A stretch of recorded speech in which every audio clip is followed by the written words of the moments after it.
안녕하세요. 한류일보입니다. 오늘 소개해드릴 해외 반응은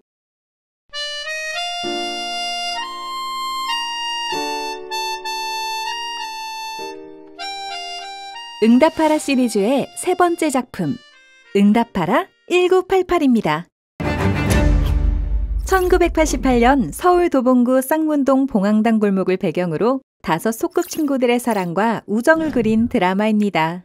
첫 회 6.7%로 역대 첫 회 시청률 1위, 방송 4회차에서는 역대 케이블 드라마 2위에 등극했으며 그 당시 모든 기록을 가지고 있던 슈퍼스타 K2를 넘어설 수 있을지가 이슈였고 최종화에서 19.6%를 기록하여 슈스케를 넘어서며 케이블 자체 최고 시청률을 갱신했습니다. 중국에서는 삼시세끼, 프로듀스 101, 윤식당 등 국내 유명 예능 프로그램을 수차례 모방했고 응답하라 1988마저 우리들의 청춘기라는 제목으로 아노이 TV를 통해 방송되었고 TV에는 중국의 응답하라 1988의 판권을 판매한 적이 없다고 밝혔죠. 일본에서는 한국의 1988을 어떻게 보았는지 궁금해서 일본 반응을 한번 살펴보았습니다. 그럼 한번 살펴보도록 할까요?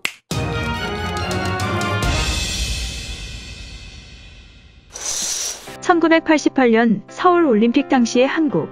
동네 사람들의 관계가 깊이 스며들며 한국 특유의 문화이지만 기시감이 있다. 응답하라 시리즈는 배반하지 않는다. 통곡에서부터 폭소, 감동, 재미까지 모든 것이 있네요. 넷플릭스에서 전체 42화는 길다고 생각했는데 부모의 세대와 아이들의 세대, 어느 쪽의 스토리도 좋고 좀 안심이 되는 그런 드라마예요. 하지만 일본 제목이 촌스러워. 첫 회는 장점을 몰라서 이걸 끝까지 볼 수 있을까? 라고 생각했지만 말도 안 되게 터무니없이 장점이 천천히 전해집니다. 몇 번을 울었던지.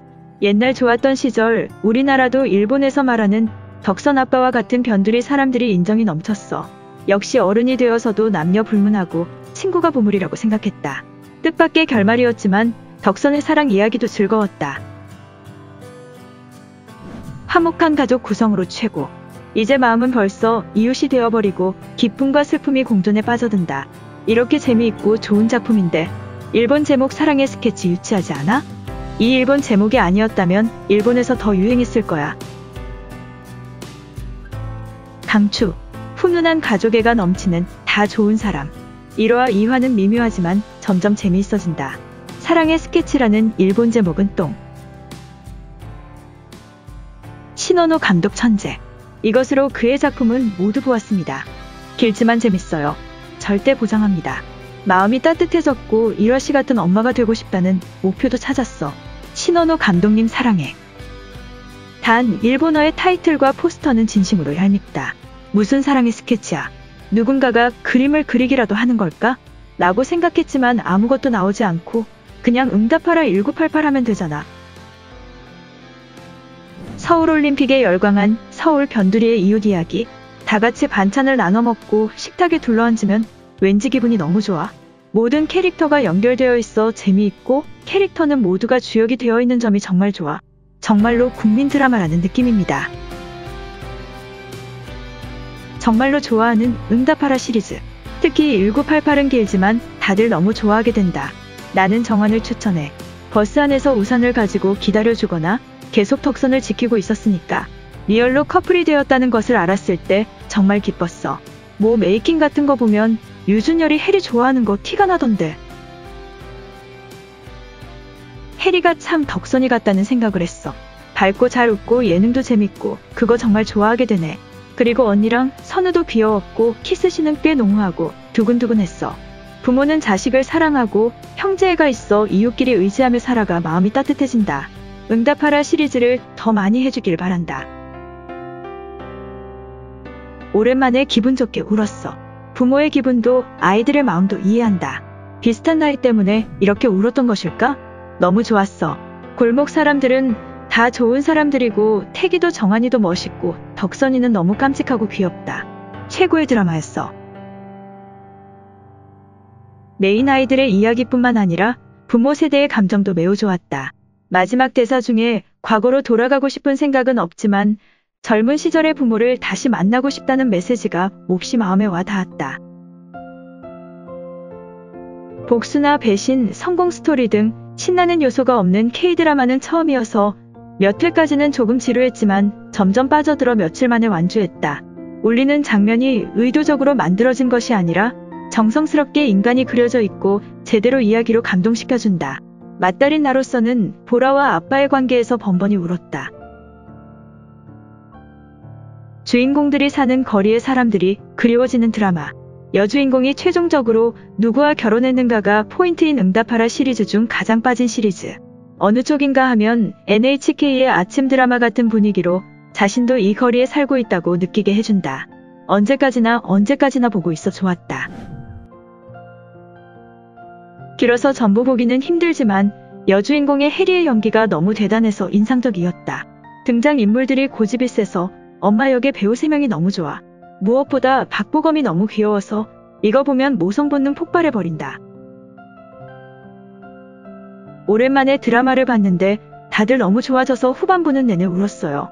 감정이입이 너무 심해서 사회생활에 영향이 생겨요. 이 드라마는 그 점이 묘미일까? 좋은 작품이었습니다. 작가가 천재인가요? 그리움과 안타까움의 홍수, 일본 쇼와의 그리움이 있다. 이제 돌아갈 수 없는 시간과 장소는 쇼와 태생이 아니더라도 있겠지만 무심코 지나가 버린 일상이 굉장히 사랑스럽게 느껴지는 드라마. 가벼운 마음으로 보기 시작했지만 굉장히 명작입니다. 천하의 라미라님 너무 좋아요. 종파리의 고백 장면은 눈물이 납니다. 보라 누나의 결혼식은 내가 참석한 기분이고 옛날 명곡들을 많이 들을 수 있어서 당시의 문화도 알 수 있어 좋다. 마음이 끌리는 이야기입니다.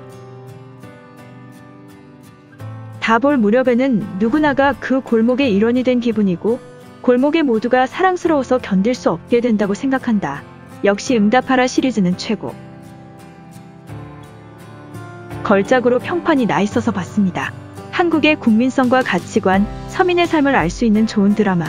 너무 시끌벅적해서 나는 좀 정신이 없었지만 그래도 한국인의 친절함의 질을 이해한 것 같았다. 노래자랑 씬이 너무 웃겼어. 시무룩한 얼굴에 안경의 언니 역할을 하는 사람도 꽤 좋았어요. 응답하라 1988. 또 명작을 만나고 말았다. 변두리 인정 드라마의 한국판이라고나 할까요? 아무튼 재밌다. 몇몇 사람들이 내레이션을 하는데 개인적으로는 보라의 내레이션이 저를 울렸어요. 42화로 길지만 주역인 덕선이가 자꾸자꾸 귀여워지고 있고 가끔 공룡처럼 이성을 잃기도 하고 보라도 너무 매력적이야. 어쨌든 캐스트가 다 좋아요. 일본도 옛날에는 이런 드라마 있었지. 일상을 그리고 있는데 따끈따끈하고 웃기고 애달프다. 15살 때 봤는데 다시 한번 감상. 응답하라 시리즈에서 가장 좋아할지도 몰라.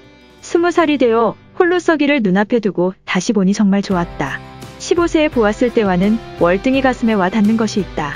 결혼 장면에서는 몸에 수분이 없어질 정도로 통곡했고 본 뒤에도 한동안 멍했다.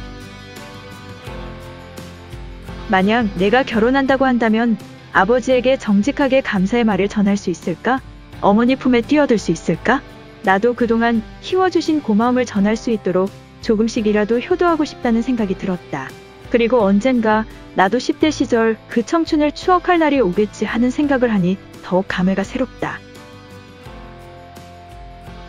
이 타이밍에 봐서 정말 좋았어. 그리고 뭐니뭐니 해도 박보검 최고. 미소를 보면 행복해지고 우는 연기를 보면 나까지 울어버린다.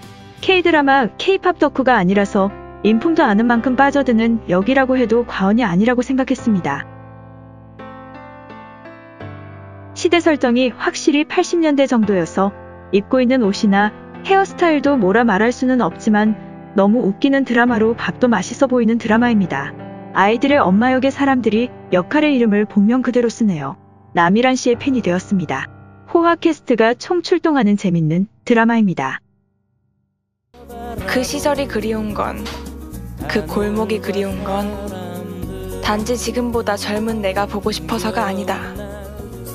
안녕, 나의 청춘. 굿바이 쌍문동. 이상 한류일보였습니다. 구독과 좋아요는 정말 큰 힘이 됩니다.